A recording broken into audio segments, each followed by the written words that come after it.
Hello, writers. Come write with me. My name is Michaela Greenwood. I create worlds for mind adventures. Welcome to my channel, Write with Michaela. I'm very excited to have you on my channel. Don't forget to like and subscribe and hit the bell. So you can go on this journey with me. Today is story time, or the day of our chapter exchange. You give me a chapter, I give you a chapter. We have fun together. If you're writing with me and you wish to exchange chapters, then send your chapter with written permission to writewithmichaela@gmail.com. I will post the email address at the end of the video and in the description below. I'm looking forward to reading your chapters. Excuse me. All chapters or writing prompts read on the channel, whether they are mine or another writer's work, are copyright protected material. Excuse me. And no one may use any part in writing their own stories. This story is PG-13, so if you're under 13 years of age, you need parental guidance. This story is in its rough draft stage, just as the last stories we've heard, just like the writing prompts we've heard.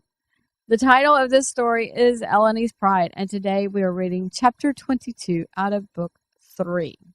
If you would like to read along, then send to the email as stated earlier and request a PDF of the chapter. Make sure you are specific.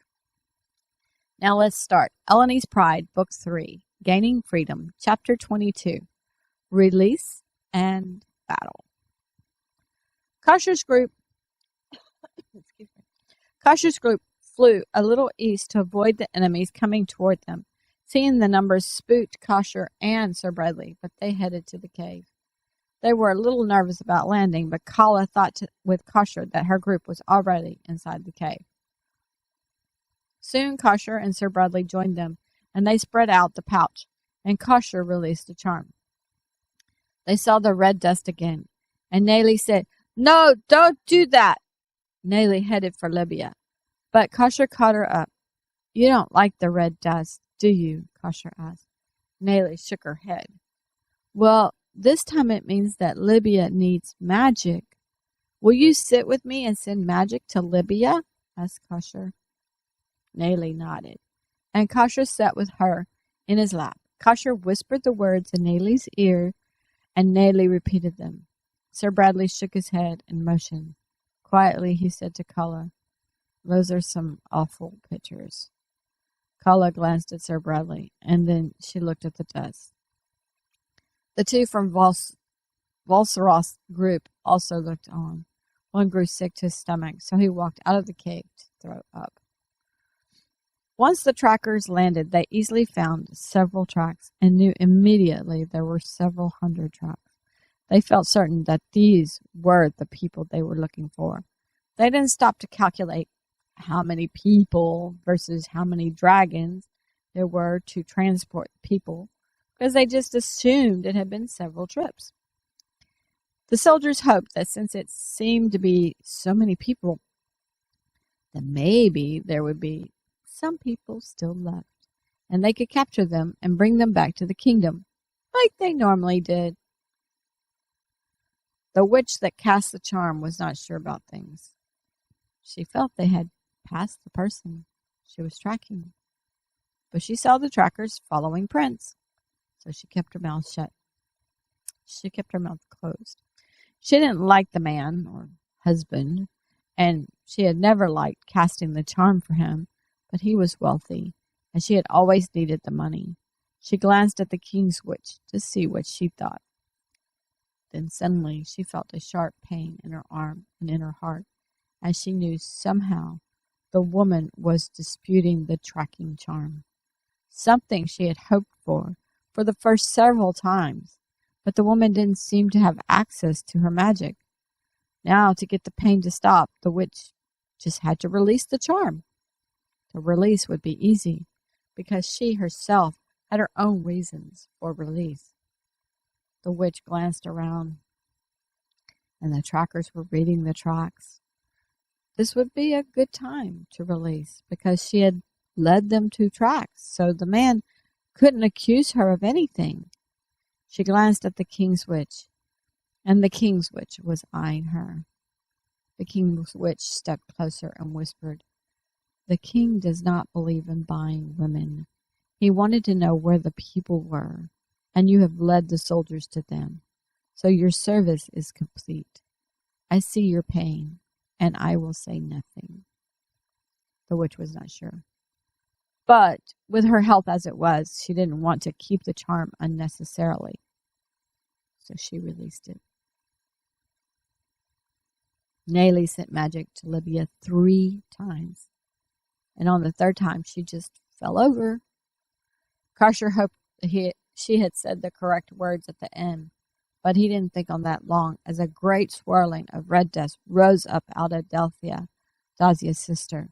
The magic rose up, swiftly swooped out of the cave. It was like a great cloud of red dust burst up from Delphia, and then it swirled together and rushed out.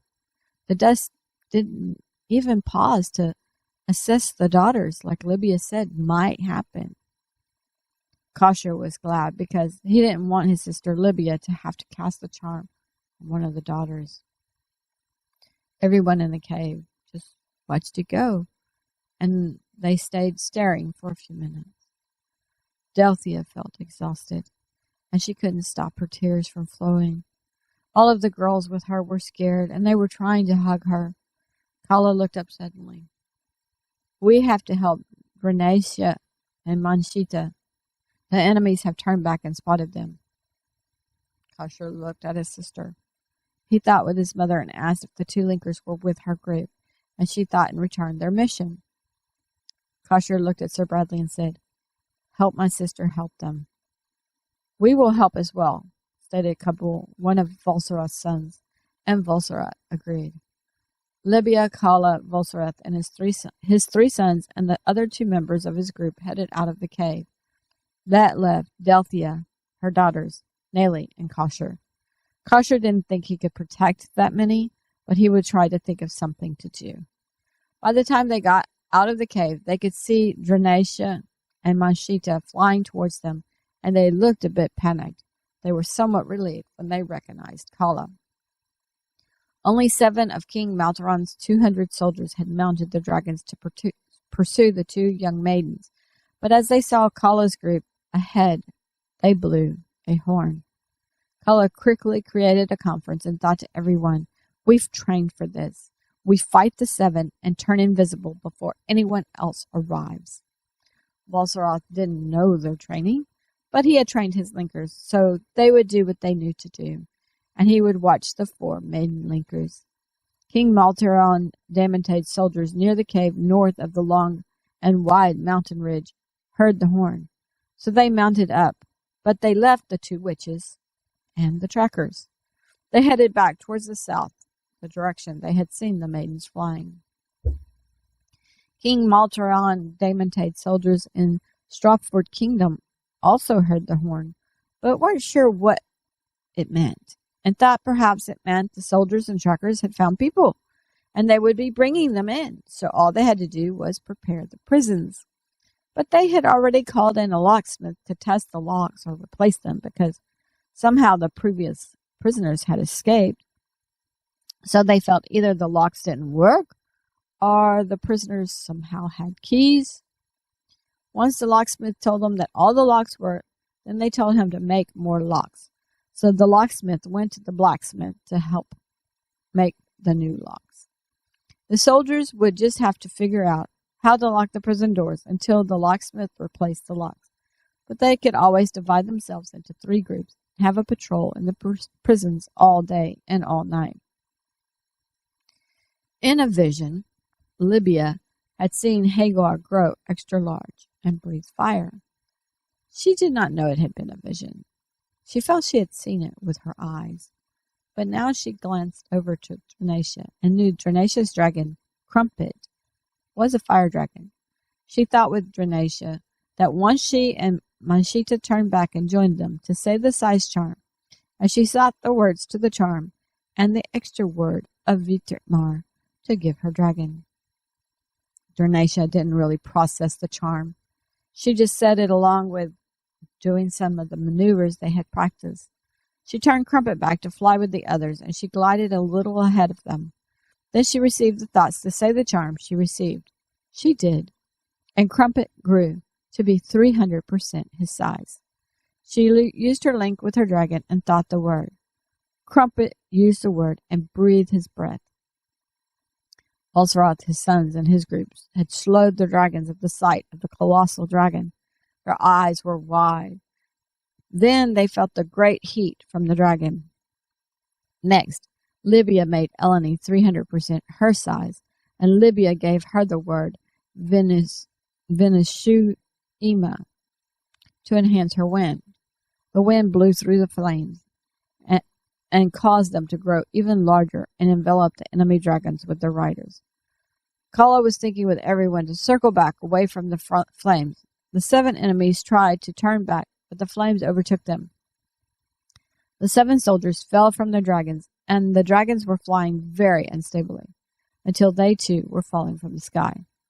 Kala's group turned back to look as Crumpet, Elloni, and their riders returned to normal size. Then Kala saw the rest of the 200 soldiers coming to meet them, although she didn't know the number, nor did she try to count them.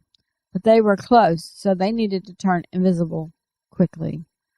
Then suddenly before them, she saw King Faterite's army come out of the haze. Kala quickly thought the situation to King Faterite, and King Faterite started motioning to his soldiers and Cinder's group and to the linkers with him, instead of having them do the invisibility charm, as Kala had thought to do. When Kala's group saw the soldiers start flying into formation, they decided to help, especially Balsaroth's group. King Malzaron Damontade's soldiers slowed up some. They didn't see their 7 soldiers, and an army seemingly and suddenly appeared before them. Commanders quickly made motions, and the battle commenced. Balsaroth felt he needed his linkers with him in this battle, but most had shrunk their families and villagers and brought them farther north, to another cave. The 2 armies spread out as they fought each other. A young maiden, who Delthia's husband had hired to cook for him until he could recover, his wife, heard a great noise in the other room. She went to investigate. She saw the man on the floor, and he looked like he was trying to get something off his throat. "Help me!" gasped the man. "Get this off me!"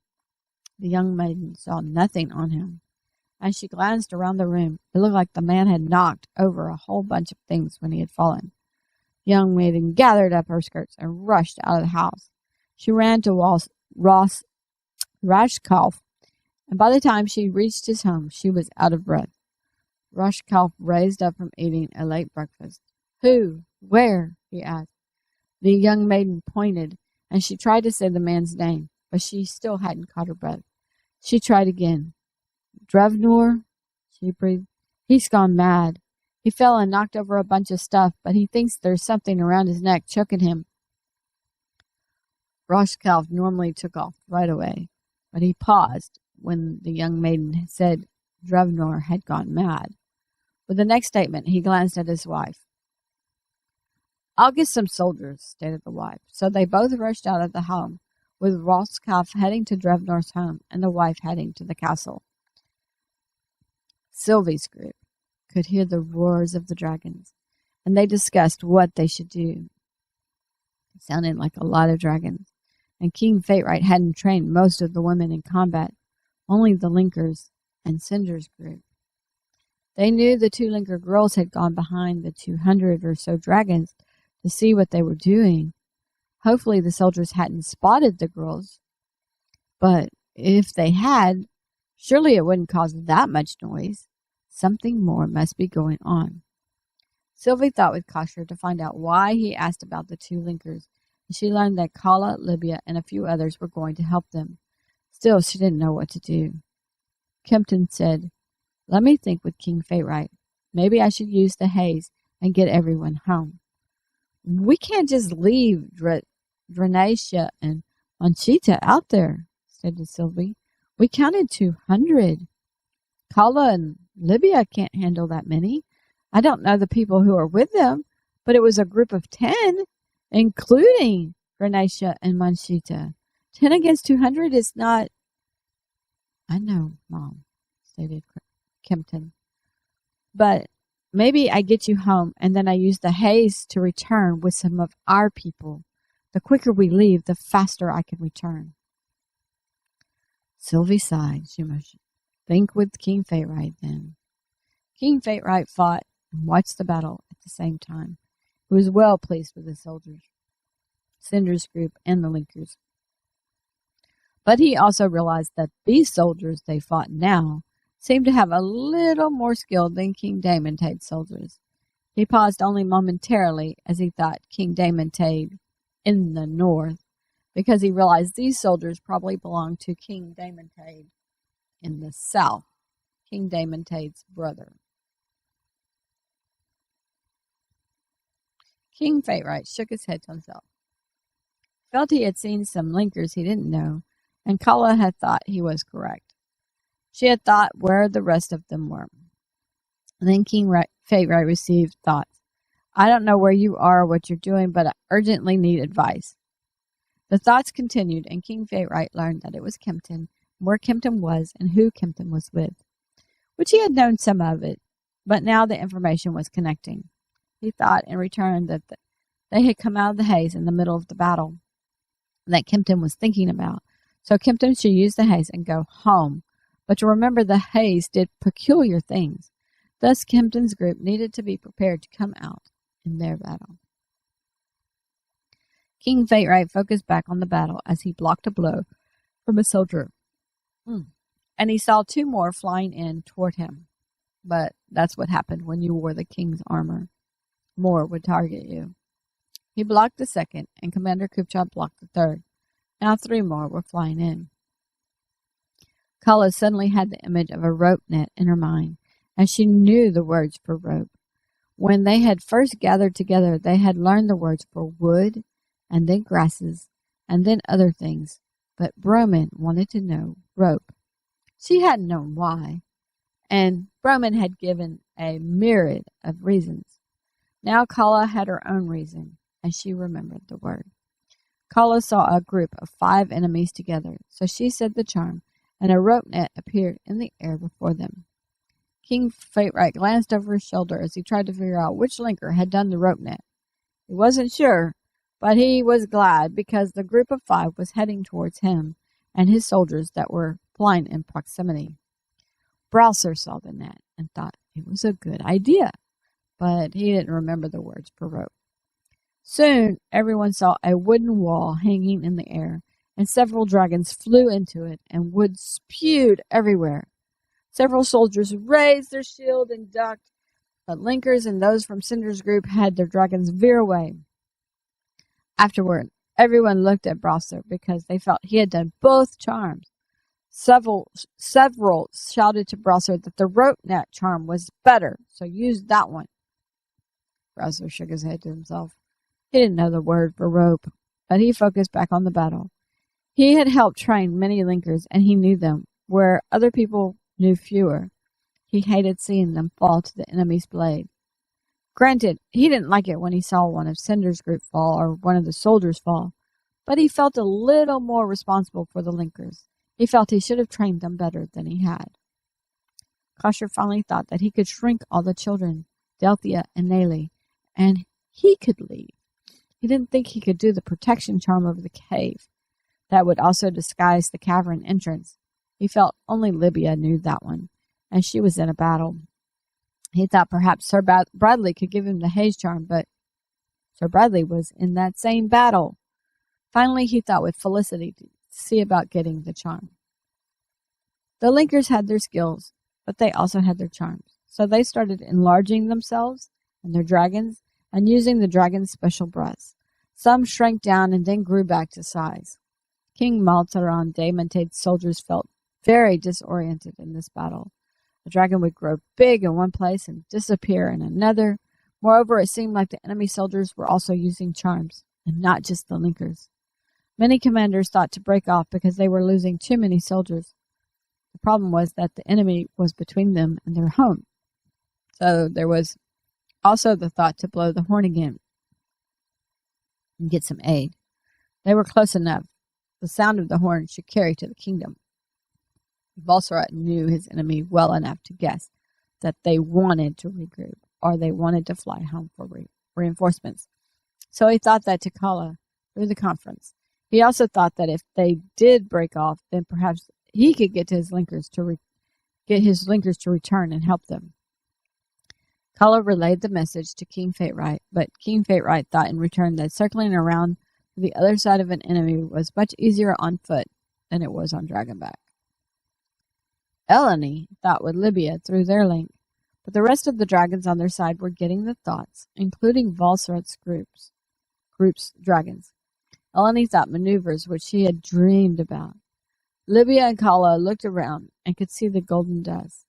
Libya immediately realized that all friendly dragons were getting Elloni's thoughts, so she thought to Kala which charms to think through her conference. Kala was looking at all the golden dust and wondering about it when she got Libya's thoughts.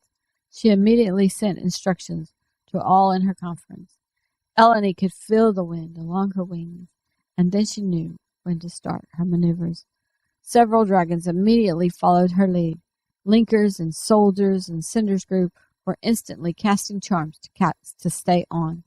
Soldiers had more training, so they actually used the opportunity to get in a few more strikes to kill a few more of their enemy.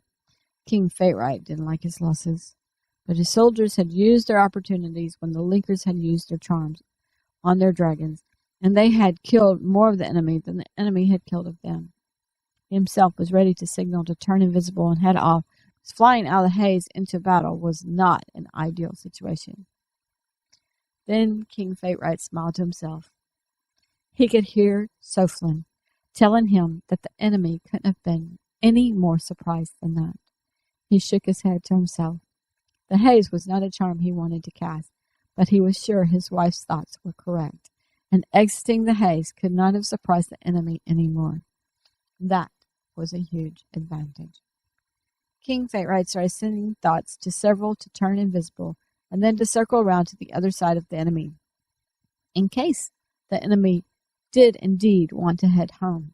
And of course, if they did head home, they might risk gathering their fallen people.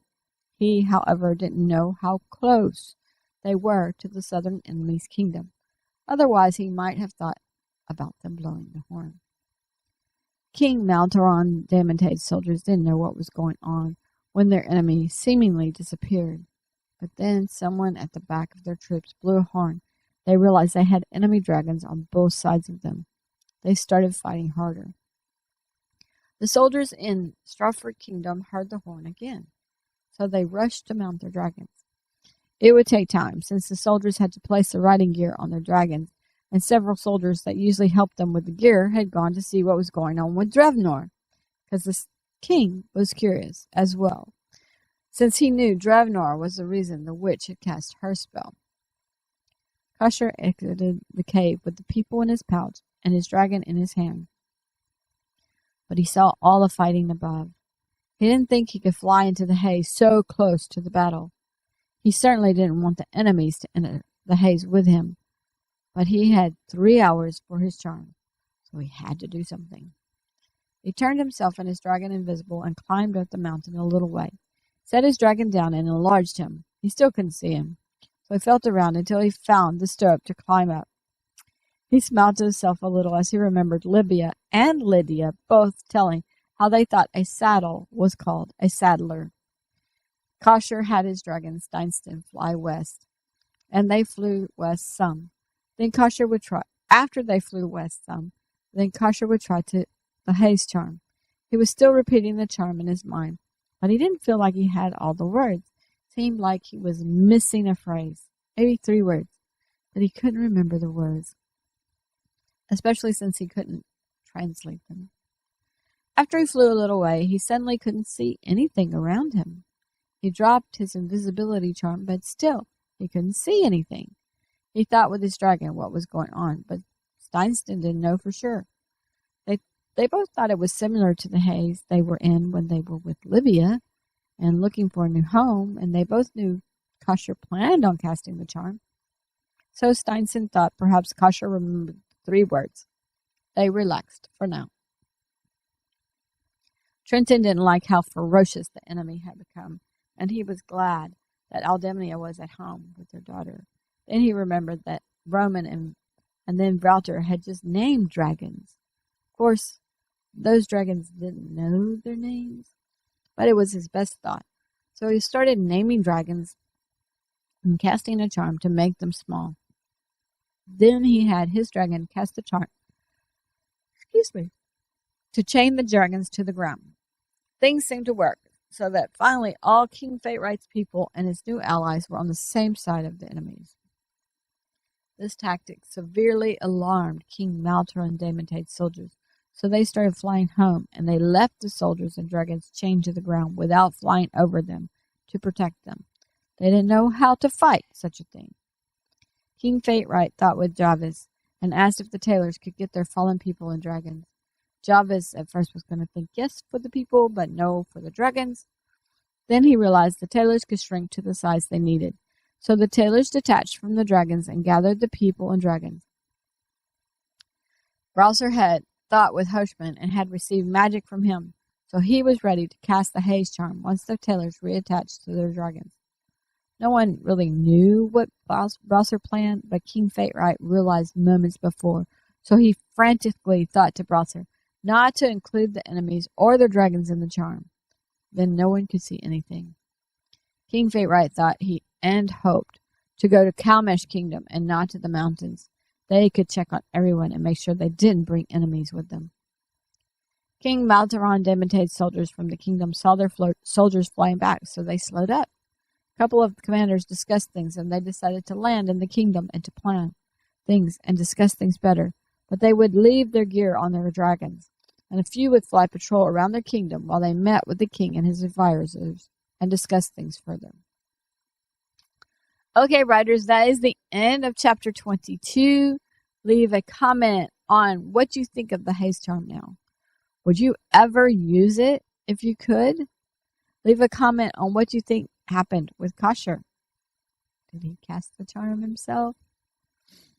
Leave a comment on what you think King Maltaron Daematade will think to do. Join me Tuesday for vocabulary. Join me Friday for chapter 23 of Elloni's Pride, Gaining Freedom. This book has 27 chapters, so we are almost finished with it. Our next story will hopefully be ready by then. It's like 4 weeks. 23, 24, 25, 26, 5 weeks. 5 more weeks. See if I can finish a story that has only 50,000 words at this point. Hopefully it'll be ready. Visit my website, bymichaela.com. Read some character bios. If you read some, then leave a comment on which ones you've read, or go read a blog post on my coach's blog, author Kristen Lamb, and leave a comment on a blog you read and how you think the post will help you with your writing. All your comments will help us start conversations and build our community. Keep all comments respectful, and remember that someone else's perspective help you with your writing. Don't forget to hit the like and subscribe and the bell so we can continue to write together, and other people will have a higher chance of finding this video, since your likes will push the video out to a greater audience. Thank you for joining me today. I really appreciate your participation. If you know someone who would like this video, then please share it with them. This is Michaela with Write with Michaela. Bye for now.